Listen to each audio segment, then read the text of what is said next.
bin Abdul Qadir bin Segaf, Ja'far bin Syekh Segaf, wa ilallah bi Abdul Qadir bin Segaf. Allah yanfa'una bi asrarihim fi din wa dunya wal akhirah wa walidina wa walidikum wa amwatina wa amwatikum wa amwatil muslimin. Allah yaghfir lahum yarhamhum darajatan fil jannah ala hadhihi niyyah. Sya'ulillah lahumul Fatihah. A'udzu billahi minasyaitonir rajim. Bismillahirrahmanirrahim. Alhamdulillahi rabbil alamin arrahmanir rahim maliki yaumiddin. Iyyaka na'budu wa iyyaka nasta'in ihdinas siratal mustaqim siratal ladzina an'amta 'alaihim ghairil maghdubi 'alaihim waladdallin. Alhamdulillah. Wassalatu wassalamu ala Rasulillah habibina wa syafi'ina wa qurrati a'yunina wa maulana Muhammad wa ala alihi wa ashabihi ajma'in, amma ba'd. Yang saya muliakan Ustaz Hamim, Ustaz Nur Zainuddin dan segenap jajaran Takmir Masjid Al-Ikhlas, jamaah hadirin hadirat sekalian yang dirahmati Allah Subhanahu wa taala. Mengawali sebagaimana yang disampaikan tadi, mengawali majelis ilmu yang mudah-mudahan dengan ilmu ini menjadi pencerahan bagi kita semuanya dan perlu menjadi catatan di dalam benak kita masing-masing bahwa apabila itu majelis zikir, majelis sholawat ataupun majelis-majelis yang lain, majelis khair yang lain, itu masih kuat ada pengaruh daripada syaitan. Tapi kalau majelis ilmu itu paling ditakuti oleh yang namanya syaitan. Kenapa? Karena ada pencerahan di sana. Ada pencerahan agama untuk disampaikan kepada umat. Maka dengan adanya ini mudah-mudahan akan menjadi pencerahan bagi kita semuanya, meneguhkan keimanan kita, dan mudah-mudahan Allah Subhanahu wa taala selalu menjaga kita semuanya sampai pada akhirnya Allah anugerahkan husnul khatimah, meninggal dalam keadaan mengucapkan kalimat la ilaha illallah. Amin ya rabbal alamin. Qala al-musannif rahimahullah wa nafa'ana bihi wa bi'ulumi fid dharain amin. Adabus shalah, melanjutkan dari kitab Al-Fawaidul Mukhtarah yang memang di sini untuk bagian saya dengan menggunakan kitab ini selain memang supaya tersambung dan juga tabarrukan kepada pengarang kitab ini yang merupakan salah satu dzurriyyah Rasulullah sallallahu alaihi wasallam, Al-Habib Zain bin Ibrahim bin Sumit. Beliau sebagai penegas daripada kitab ini. Mudah-mudahan Allah Subhanahu wa taala memberikan berkahnya pada kita semuanya. Kana salaf idza jaa ila ahadihim talibul ilm yu'allimuhu awwalan kaifiyatas sholati bil fi'l aw ma hadza ma'nahu. Wa qila idza aradta an ta'rifa fiqhar rajuli fanzur ila salatih fa in ahsana salatahu fadzalika alamatun ala annahu faqih. Wa lihadza yanbaghi lil insan an yakuna faqihan khususan bi ahkamis shalah. Dikatakan bahwa para salaf, para ulama salaf kita, ulama salaf itu berarti generasi sahabat tabi'in. Ini termasuk generasi salaf, generasi awal ya. Di sahabat, tabi'in, tabi'ut tabi'in. Ini generasi salaf. Mereka memberikan contoh. Karena memang sebaik-baiknya contoh itu ya dari Rasulullah. Setelah itu ya tiga generasi ini. Contoh-contoh berikutnya ya ada yang bisa kita ambil, ada yang tidak bisa kita ambil. Nah, contoh-contoh untuk generasi berikutnya. Nah, salaf apabila datang kepada mereka orang-orang yang belajar ilmu, maka pertama kali diajarkan kaifiyatus shalah bil fi'l. Tata cara salat dengan perbuatan, secara perbuatan. Kaifiyah salat secara perbuatan, gerakan salat, takbirnya dan semuanya ya. Jadi secara keseluruhan. Itu pertama kali diajarkan. Kalau diajarkan teori, kalau teori apalagi mu'allaf misalnya, susah. Orang baru masuk Islam, syahadat, tugas orang yang memu'allafkan itu diantaranya juga punya tugas untuk membimbing agamanya, menguatkan keimanannya, membimbing agamanya. Setelah dia bersyahadat, maka yang kedua sholatnya. Apa yang harus diberikan? Apakah cukup disuruh nanti kamu sholat, sudah jadi orang Islam sholat, apa begitu? Tidak cukup. Dibimbing secara perbuatan, contoh dan praktek langsung. Ini yang diajarkan oleh para salaf. Karena kalau kita ajarkan teori tidak nyambung ya. Beberapa saya melakukan hal tersebut, kita kasih teori sampai 2-3 bulan datang lagi tidak ngerti apa-apa ya. Lebih-lebih kemudian secara akidah tidak ditanamkan secara kuat, secara kuat. Ada yang balik lagi lah, dia jadi orang murtad, balik lagi murtad. Ada yang memang ya alhamdulillah kuat, tapi masih belum benar, kaifiyah sholatnya belum benar. Sehingga ulama-ulama salaf mereka mengajarkan pertama kali adalah kaifiyatus sholati bil fi'il, tata cara sholat dengan pekerjaan, dengan dengan pelaksanaan secara fisiknya, bukan teorinya. Ini yang diajarkan oleh para ulama-ulama salaf kita. Kalau itu sholat berjamaah, nah tentu dengan aturan-aturan berjamaahnya juga, tentang aturan berjamaahnya. Apa yang disampaikan Ustadz Hamim ya berkaitan dengan protokol kesehatan memang menjadi aturan ya, menjadi aturan. Tetapi saya tidak terkait ke sana. Saya ingin menyampaikan hal yang terkait langsung dengan agama, kan begitu ya. Artinya tidak ingin bersinggungan dengan hal tersebut. Cuman di dalam agama, di antara sunnahnya sholat itu adalah taswiyatus sufuf, kan begitu. Taswiyatus sufuf. Ada beberapa tempat memang yang saya lihat dua hal yang itu dirubah. Cuman perubahan ini apa benar atau tidak? Ini saya sengaja lontarkan dengan kalimat seperti ini. Ada di satu tempat azan itu diperubah, sallu fi buyutikum, dirubah seperti itu ya, kalimat, dan itu dikumandangkan terus berulang-ulang. Akhirnya orang yang memang sudah asalnya malas sholat, ya sudah sholat di rumah saja. Itu terjadi di beberapa kampung itu ya. Yang kedua, ada lagi kalimat tafarraqu sufufakum fa inna tafarruqatas sufufi azabun. Ini yang disampaikan oleh si imam. Tafarraqu sufufakum. Saya tanya sama dia, "Loh, kenapa kok sampean bilang tafarraqu sufufakum? Ini perkara yang baru, sampean ngada-ngada ini." Kata si imam sederhana saja yang jawab. "Loh, saya bilang sawu sufufakum. Luruskan, rapatkan sofnya. Orang sudah begitu, tidak rapat bagaimana? Ya sudah, saya rubah saja. Tafarraqu sufufakum, sudah pisah-pisah sof kalian. Pisah-pisah sof kalian. Karena memisah-misah sof itu adalah azab. Fa innal furqah azab." Jawabannya begitu. Jawabannya seperti itu. Saya pikir-pikir ada benernya juga itu ya. Saya pikir-pikir ada benernya juga itu. Nah, terus saya tanya, "Lu sampean apa berani tanggung jawab merubah seperti itu?" Lah, orang sudah aturannya begini. Aturan dari atasnya begini, ya sudah biar dia tanggung jawab nanti semuanya. Jawabannya seperti itu.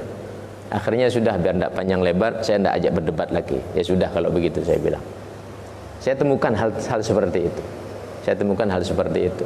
Jadi dirubah kalimatnya tafarraqu sufufakum, pisah-pisah saf kalian, kata. Jadi bukan sawu sufufakum lagi, tafarraqu sufufakum. Tapi dari disiplin ilmu yang saya pelajari, itu kalimat keliru, fatal. Itu kalimat keliru fatal itu. Kalimat kelirunya ya. Kenapa? Karena tidak pernah Nabi mencontohkan ulama. Kalau Nabi apalagi ya, ulama ya dari salaf, kita tidak pernah mendapatkan hal tersebut. Tidak pernah mendapatkan hal tersebut ya. Nah, dan kalau saya mengambil contoh tegas, ulama NU, pendiri Nahdlatul Ulama, itu kenceng, tegas orangnya. Ki Hasyim Asy'ari. Itu ada kitabnya tebal itu, Irsyadus Sari. Itu tebal gitu. Itu tegas beliau orangnya, ya. Tegas, lurus. Dan dalam hal agama tidak pernah main-main. Tidak pernah main-main. Itu Ki Hasyim Asy'ari. Jadi balik lagi bahwa kalau ulama salaf mencontohkan demikian, ya memang begitulah yang dicontohkan oleh guru-guru sebelumnya, guru sampai Rasulullah Shallallahu Alaihi Wasallam. Begitu memang dicontohkan. Nah,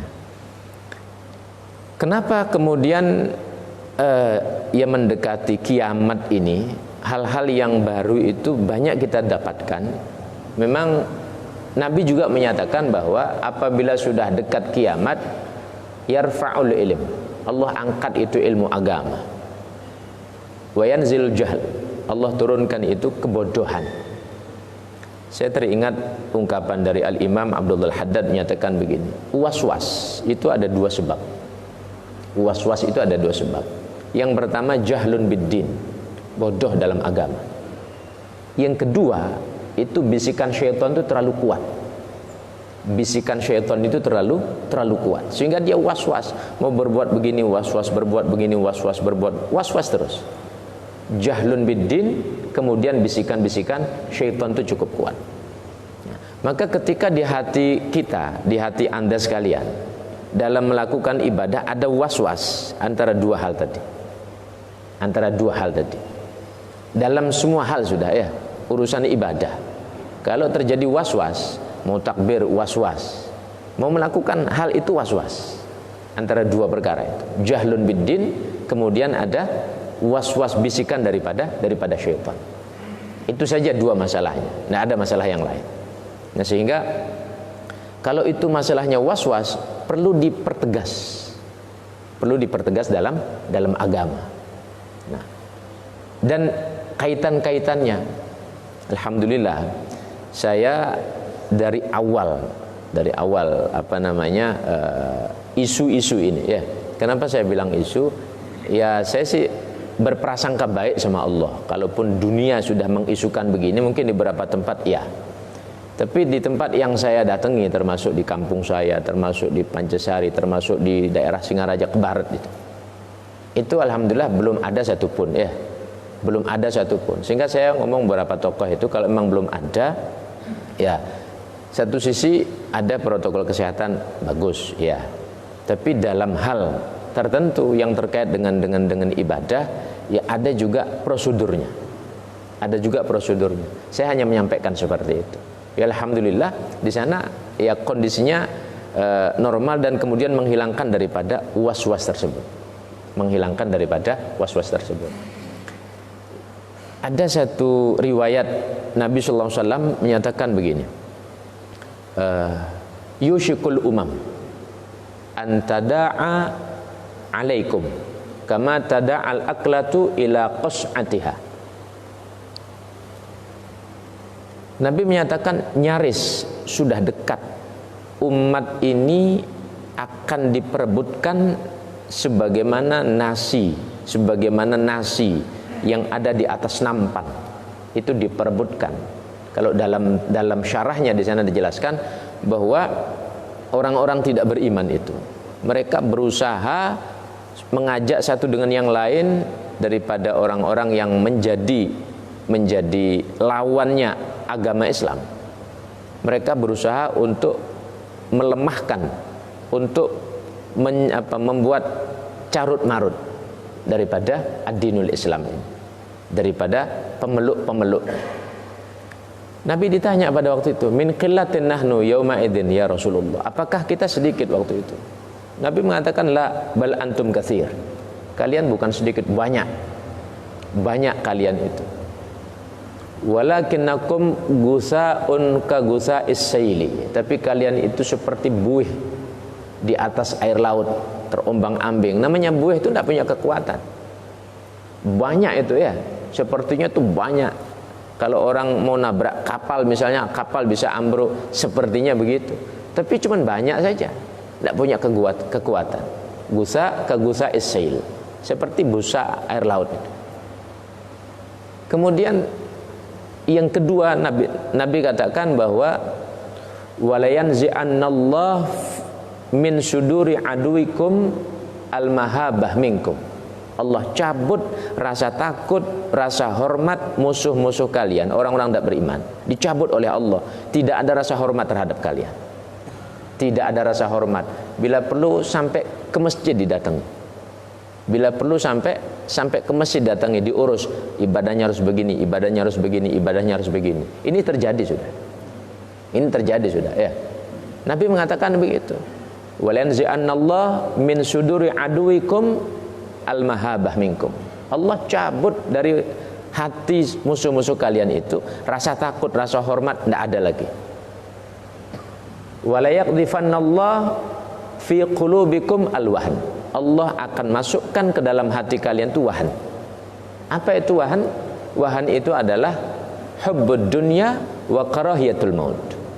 Cinta dunia, takut dengan kematian. Cinta dunia, takut dengan kematian. Ini yang Nabi sampaikan berkaitan dengan gambaran umat akhir zaman. Ini yang Nabi sampaikan. Kira-kira kalau saya sampaikan riwayat ini, kira-kira tergambar enggak kondisi zaman akhir ini? Tergambar, ya. Tergambar. Begini keadaan, ini informasi dari Nabi Muhammad SAW. Terlepas daripada isu ini tersistem daripada orang-orang Yahudi, dunia masalahnya, ya. Dunia masalahnya ini bukan hanya skopnya wilayah Bali ataupun Indonesia, bukan, dunia. Ini betul-betul satu trik, satu permainan yang cukup hebat sehingga menggetarkan semua orang. Tetapi balik kepada orang-orang beriman itu sendiri. Balik kepada orang-orang beriman itu sendiri. Nah, apa itu? Apa wahan? Wahan itu istilah di mana ketika orang cinta dunia itu ada beberapa hal. Istri itu dunia, anak itu dunia, harta itu dunia, jabatan itu dunia, uang itu dunia, ya. Itu dunia itu. Ketika orang sudah cinta hal tersebut, maka sudah orang akan gampang ditekuk-tekuk, ya. Gampang diombang-ambing. Saya teringat ceritanya Imam Hanafi. Imam Hanafi itu beliau wafatnya itu di penjara. Imam Hanafi itu wafatnya di penjara. Kenapa beliau wafat di penjara? Satu sebab, beliau dipanggil oleh Raja Mansur, Raja Al-Mansur pada waktu itu untuk menjadi hakim. Beliau tolak itu. Beliau menolak. Apa masalahnya? Ketika sudah nanti di dalam naungan ini raja, hukum yang sebenarnya sampai akhirnya di penjara, meninggal dalam penjara.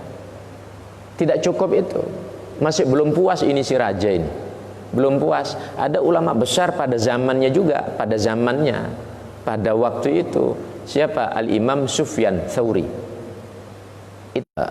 Ulama itu mengajarkan lurus, kenceng dalam urusan agama, kenceng lurus dalam urusan agama, termasuk dalam ibadah sholat. Apa yang perlu ditanamkan awal kalinya? Kaifiyatus sholah bil fi'il, cara mengerjakan sholat, ya, bukan teorinya. Kalau teori ini kan seperti ini untuk motivasi, untuk penguatan, tapi bukan teori begini. Kalau kita belajar di sini ada ustadz ulama fikih lah, ustadz yang ngajarkan fikih. Teorinya begini, rukun sholat begini, syarat sholat begini, kemudian hadas begini, dan seterusnya. Itu teori. Tapi prakteknya pernah enggak diajari? Diajak ke belakang wudu basuh muka begini loh caranya. Basuh tangan begini caranya. Basuh kaki begini caranya. Ngusap kepala begini caranya. Apa pernah diajari begitu? Sekarang tidak begitu rupanya pengajaran para ustadz-ustadz kita. Tidak begitu rupanya pengajaran. Cukup teori. Nanti ustadz A masuk, ustadz B masuk, ustadz C masuk. Tapi teori, tidak pada pengajaran, sehingga umat bingung. Nah, ketika itu teori yang diberikan, banyaklah apalagi media begini, ya. YouTube, orang semua sudah bisa main YouTube sekarang. Nanti ada ceramah dari Ustadz A, ceramah Ustadz B, dibanding-bandingilah kemudian. Ustadz A begini, Ustadz B begini, Ustadz C begini. Tidak ada ikatan. Sehingga umat tidak pernah mengakui itu guru saya, tidak pernah. Padahal guru itu termasuk sebagai syarat sambungnya ilmu dan sambungnya ibadah. Guru itu syarat itu. Guru itu syarat. Maka kalau misalnya bicara guru fikih, siapa guru fikihnya? Orang tidak pernah ngakui. Hatta dia itu anaknya kiai, gus besar misalnya, ya. Hatta dia habaib, kadang tidak mau ngakui sebagai guru. Karena kenapa ya? Ceramah lepas, ya. Tapi terutama hukum-hukum fikih, harusnya begitu, Bab jenazah ya praktek jenazah, bab sholat ya praktek sholat, bab wudu praktek wudu, kan begitu. Banyak belum bisa ya. Saya ambil contoh. Ketika orang Allahumma hdina fiman hadait wa afina, kemudian Allahumma dfa'anna minal bala wal waba, kan begitu. Allahumma dfa'anna al bala wal waba. Kalau kita mengacu kepada beberapa penjelasan dalam kitab besar, nah itu tangan dibalik deh. Ketika doa bala itu tangan dibalik itu. Nah ini kan perlu praktek ini perlu praktek. Kalau cuma teorinya saja, bagaimana sih balik tangan, apa begini atau bagaimana, kan begitu, kan tidak jelas. Nah, bahkan ngangkat tangan saja dalam berdoa, kalau tidak dikasih praktek, orang tidak jelas itu. Belum lagi nanti dengar tidak usah ngangkat tangan, itu ngangkat tangan bid'ah misalnya, orang bingung. Maka diajarkan, kalau dalam kitab Ihya itu ada beberapa pendapat ulama-ulama itu ya, di sana secara umum dijelaskan, minimal di depan dada, kan begitu, dalam berdoa. Begitu diajarkan dan dicontohkan itu. Demikianlah para ulama salaf kita dalam mengajarkan ilmu agama. Kemudian dikatakan idza aradta an ta'rifa fiqhar rajul, apabila engkau ingin mengetahui keilmuan seseorang, pemahaman seorang yang mendalam dalam urusan agama, fandur ila sholati, lihat sholatnya dilihat ya, bagaimana sholatnya dia. Kalau sudah sholatnya benar, fa in ahsana sholatahu fadzalika alamatun ala annahu faqih. Kalau emang sholatnya benar bagus ya, benar itu berarti ngikuti apa namanya, kalau tadi prosedur Islam, protokol kesehatan, prosedur agama, itu benar. Kalau bagus itu ya dengan akhlak. Kalau benar itu tegas kenceng, ya. Tapi kalau bagus itu ngikuti akhlak ya, benar dan bagus, maka itu tanda bahwa dia itu faqih. Walihada yanbaghi lil insan, maka siyogyanya bagi manusia an yakuna faqihan, hendaknya dia menjadi orang faqih, khususan bi ahkamis shalah, lebih khusus tentang hukum-hukum sholat. Ini yang diajarkan dalam agama kita. Maka kalau demikian, jangan lupakan belajar hukum fikih, jangan abaikan ya, jangan abaikan. Kalaupun ustadznya, kiainya ngajarkan rukun bab wudu, batal wudu, bab sholat, batal sholat, rukun sholat, jangan bosan. Mungkin jadi kita tahu 30-40%, dengan disampaikan lagi jadi 50%, jadi 60%, kan begitu. Mungkin kita tahu sudah 70%, belum 100%. Maka jangan pernah bosan. Jangan juga canggung bertanya, karena as-su'al nisful ilm, kata Abdullah bin Abbas. As-su'al nisful ilm. Bertanya itu adalah separuh daripada ilmu. Dengan bertanya itu separuh ilmu sudah dia dapatkan itu. Itu yang disampaikan oleh Abdullah bin Abbas.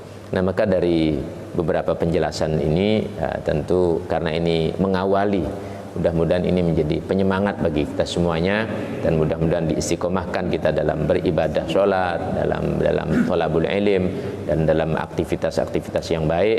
Dan mudah-mudahan setelah normal, mulai kemarin sudah normal, mulai ke tanggal 9 kalau tidak salah ya, baik itu yang dari toko, restoran, pantai sudah pada normal ya. Mudah-mudahan mari hati kita buka bersama-sama, dikondisikan secara normal, biar tidak ada takut, was-was ya. Saya mengajak demikian, mudah-mudahan bermanfaat. Amin ya rabbal alamin. Mungkin ada. Baik, pada kemudian ada waktu 20 menit ya untuk hal ini. Kita dalam hal ini relaks ya, Bapak sekalian.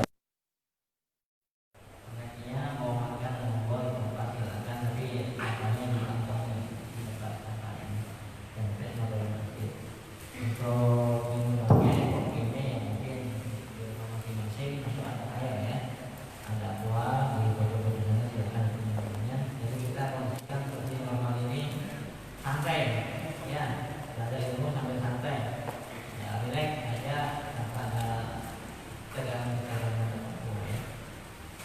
yang ingin bertanya kita berikan waktu dua pertanyaan. Ya, silakan Bang. Terkait dengan hal sampaikan atau hal lain.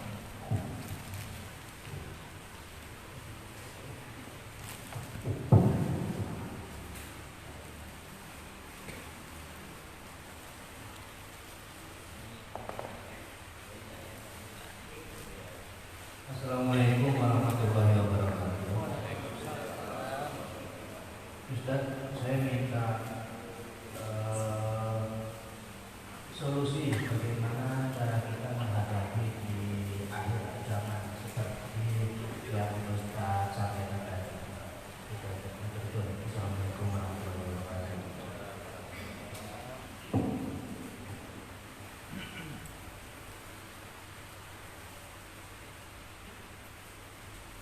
Yang kedua, Pak Jimrianto, pertanyaan dari pertanyaan.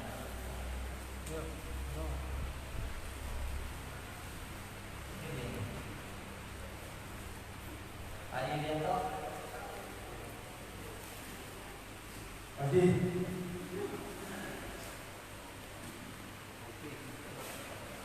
Oke, ada pertanyaan?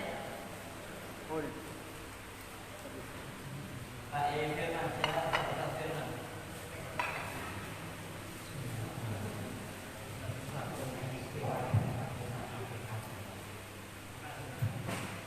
Mengenai perihal yang tadi saya sampaikan adalah soal sangat penting. Tapi siapa yang harus disalahkan kalau masalah seperti ini? Karena kebanyakan kita memang di pengajian ini kebanyakan kita hanya teori saja. Terus kita ini kadang-kadang banyak yang masih belum paham juga bagaimana cara sholat, bagaimana cara ayatnya. Nah ini siapa saja yang mesti disalahkan? Kadang-kadang kita bingung juga karena sebagian besar kita dengan ceramah masih hanya teori aja.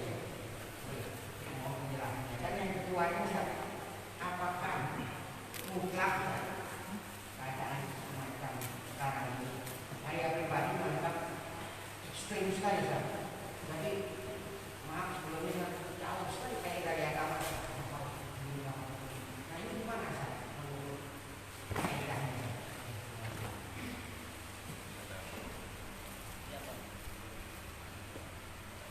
baik, assalamualaikum warahmatullahi wabarakatuh.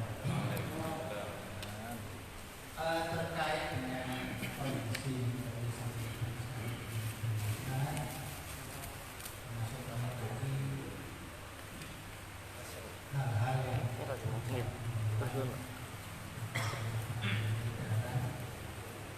yang mana kita sendiri memang selama ini tidak tahu persis seperti apa sih sebenarnya wabah ini. Bahkan bisa dikatakan ada atau tidaknya kita juga masih belum tahu. Karena secara medis sama sekali dari mulai awal terjangkitnya di Cina sampai hari ini belum ada yang namanya pasien di otopsi. Jadi tidak bisa membuktikan secara medis begitu meninggal cara penanganannya semacam itu dan sudah ditetapkan oleh dunia. Nah, ini sepertinya ada sesuatu sehingga mohon maaf kami pun juga melaksanakan protokol-protokol kesehatan ini sebenarnya juga terkadang bertentangan kepada kita dengan beberapa hadis yang disampaikan. Nah hal ini kami sebagai pengurus harus seperti apa? Contohnya Jumat saja. Jumat ini dilema sekali ketika kita mencoba untuk memberikan peluang kepada jamaah, memberikan akses untuk bisa ini. Tapi bagaimanapun juga kita juga dipantau oleh petugas kita seperti membuat kita kebiasaan. Mohon penjelasannya. Terima kasih.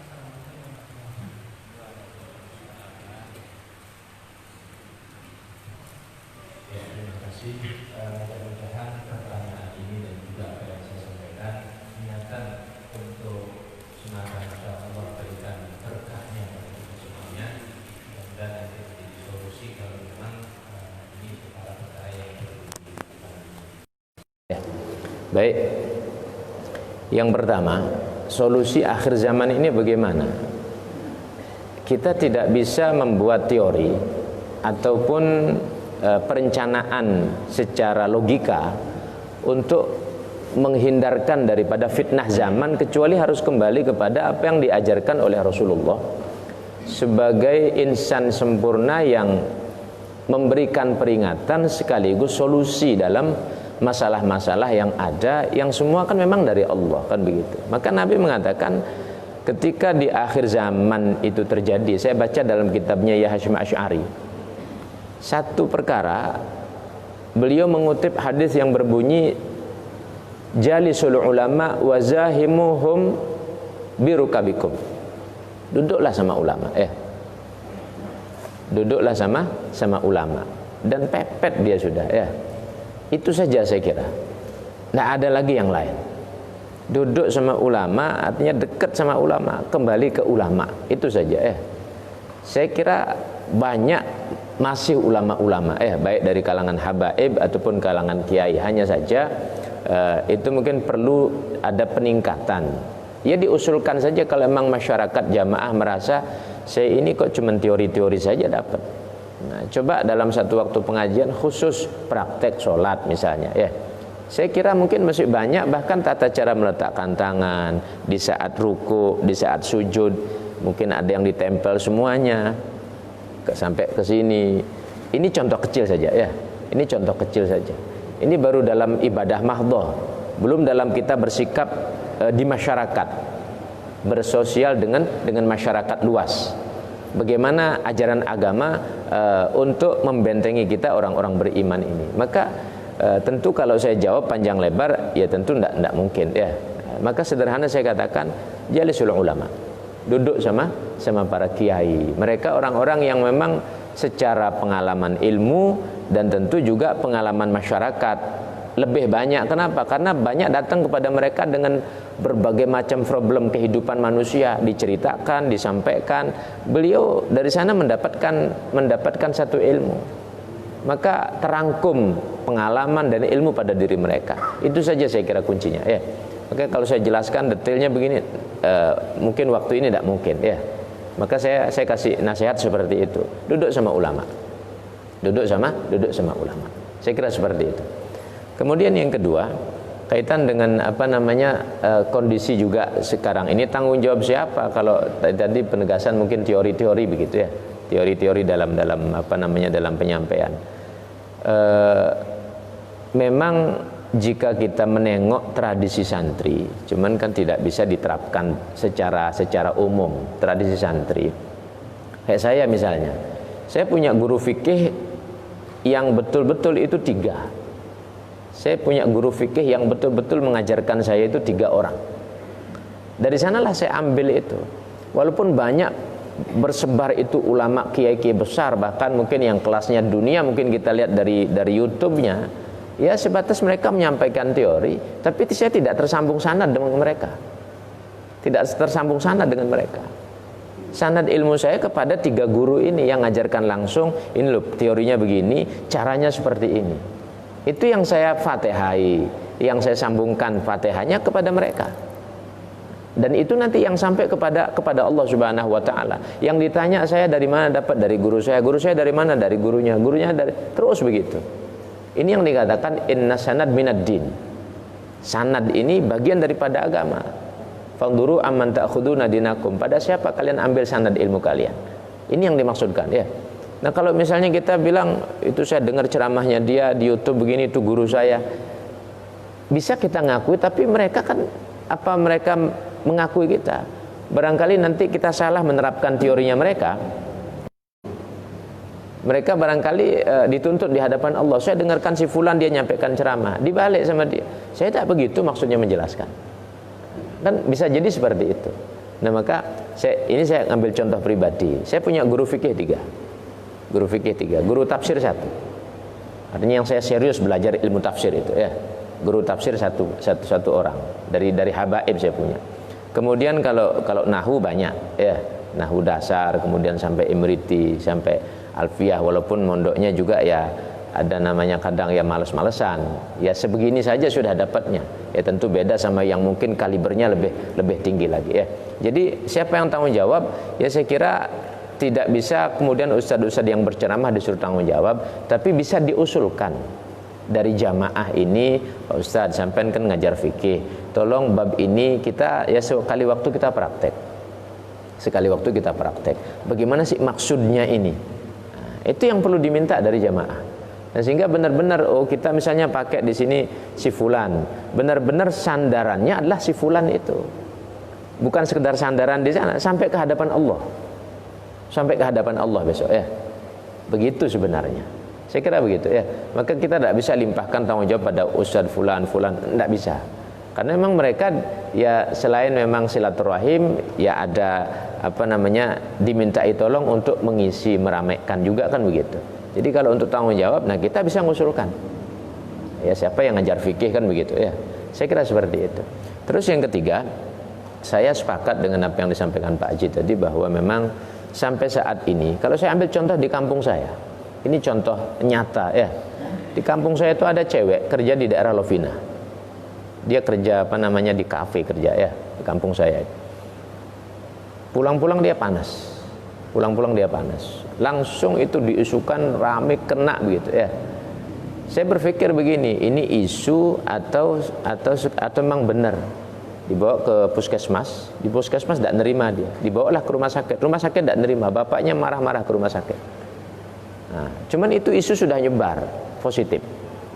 Nah, harusnya waktu itu sikap daripada aparat pemerintahan setempat pada waktu itu langsung sudah di lockdown sudah semuanya. Cuman nyatanya tidak dilakukan seperti itu. Saya berpikir kalau itu benar, ini bakal kena semuanya, satu kampung ini bakal mati semuanya kalau isunya begitu ngerikan itu ya. Mati semuanya satu kampung itu. Saya pulang ketemu sama orang tua tidak berani.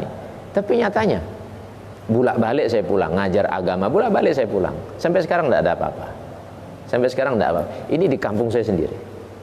Itu terjadi seperti itu ya, terjadi, dan mungkin di beberapa tempat seperti itu juga kasusnya. Seperti itu juga. Maka sekali lagi ini bukan sekedar di wilayah kita, tapi dunia isu ini ya. Ada memang sesuatu permainan. Nah, tapi terlepas daripada itu, saya kira semuanya sudah lihat media sosial. Saya kira sudah paham informasi apa yang saya sampaikan itu. Terus sikap kita bagaimana? Begini.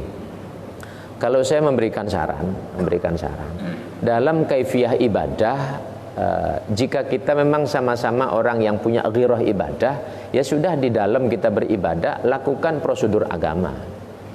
Nah, terkait yang bertanggung jawab, ya mereka punya tugas itu, ya menyampaikan gitu ya, menyampaikan pelaporan, oh sudah demikian.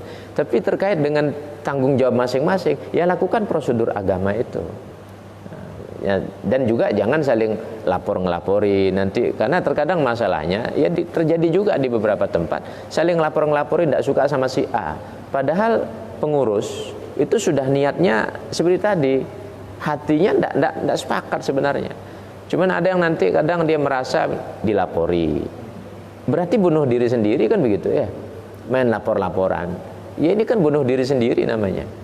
Hanya sepakat saja sudah. Kalau memang ghirah kita dan sepakat memang hal itu tidak terjadi, ya sudah bismillah kan begitu. Nah, jangan nanti misalnya ustadznya dilapori, kemudian atau pengurusnya dilaporkan misalnya kan begitu.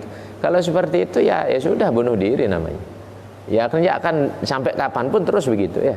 Sampai kapanpun terus demikian. Artinya yang mereka punya tugas ya dengan tugasnya. Memang begitulah tanggung jawab mereka yang mereka emban dari atasannya kan seperti itu. Ya mungkin dengan pelapornya sudah. Nah, cuman secara prosedur ibadah yang kita pahami dalam teknis ibadah fikih syariat ini, ya kan ada aturannya juga. Nah, maka ya lakukanlah seperti itu. Nah, kalau misalnya di luaran, misalnya dia harus pakai begini ya, saya kayak pakai motor ya tetap saya pakai kan begitu ya. Karena memang aturannya begitu. Tapi kalau dalam mobil ya saya kan tidak pakai. Kalau di luar pakai motor saya pakai, apalagi lewat sebelah kan begitu ya. Karena memang dijaga, saya pakai. Tapi kalau di mobil ataupun daerah-daerah yang memang sudah kondisi aman, saya tidak pakai. Atau misalnya masuk ke masjid, saya tidak pakai. Nah, jadi tinggal bagaimana kita menyiasati sebenarnya. Karena saya yakin juga semuanya punya pemikiran begitu. Ini antara nyata tidak nyata ya. Seperti jin. Kalau jin itu nyata masih ya, cuma tidak kelihatan. Nah, cuman kalau ini apa nyatanya ada di sini atau mungkin jauh pernah terjadi di sana atau wallahu alam. Nah, memang perlu kejujuran dari pihak medis pertama, perlu kejujuran itu ya. Nah, tapi ya sudah terlepas daripada karena tersistem begitu rapi dan juga orang-orang media yang tidak bertanggung jawab kadang menyampaikan hoax dan macam-macamnya ya. Akhirnya terjadilah serem seakan-akan ini suasana yang sangat menyeramkan ya. Padahal saya kira tidak seperti itu. Mungkin begitu. Jadi sikapnya mungkin secara bersama-sama ya mengambil sikap dan untuk saling menjaga. Untuk saling menjaga, bukan untuk siapa-siapa, untuk kebaikan kita juga, untuk ketenangan. Maka saya katakan tadi, was-was itu bisa jadi bisikan syaitan. Saya kira yang pertama jahlun bidin tidak terjadi. Kenapa? Di sini sering kita belajar agama.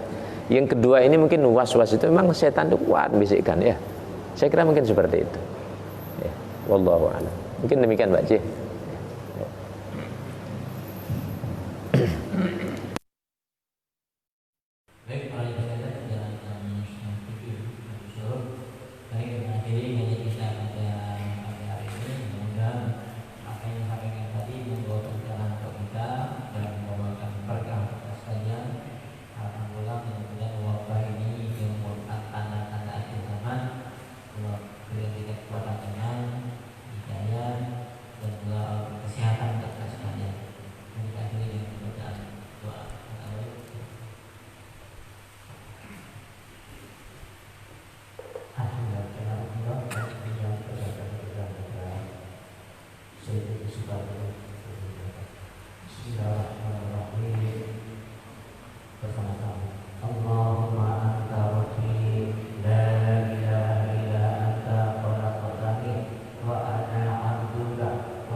Kita